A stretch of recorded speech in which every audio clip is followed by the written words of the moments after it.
Мен сіздерге той туралы айтайын деп едім.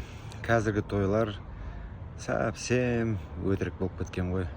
Кезінде баяғыда тойға барған кезде қалай рахаттанасың, көресің, той думанға қатысып, неше түрлі әзілдер естіп деген секілді. Енді қазір соның бәрін қарап отырсаң, енді көп тойға барасың ғой, қазақ болғасын.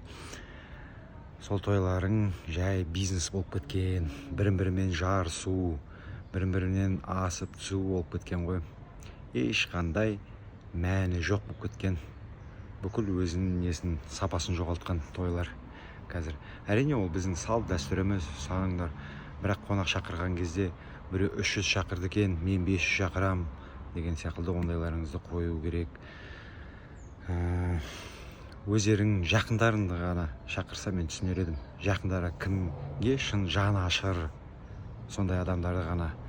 Өйткені қазір көрші көлем, анау туыс, мынау туыс дейді, үшінші, төртінші атадан деген секілді, көрші көлем деген секілді олар бір күн келеді.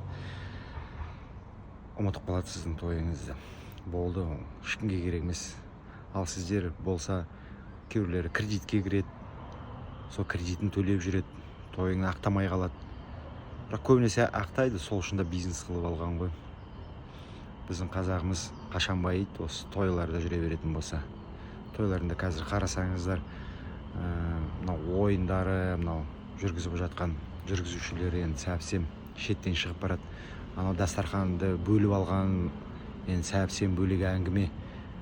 Бір сондай болған, отырған кезде бірдемен жейін деп жатсаң, жоқ, тоқтай тұр, бөліп тастап, мынаны сен аласың деп сарқытқа бөліп тастап жатыр.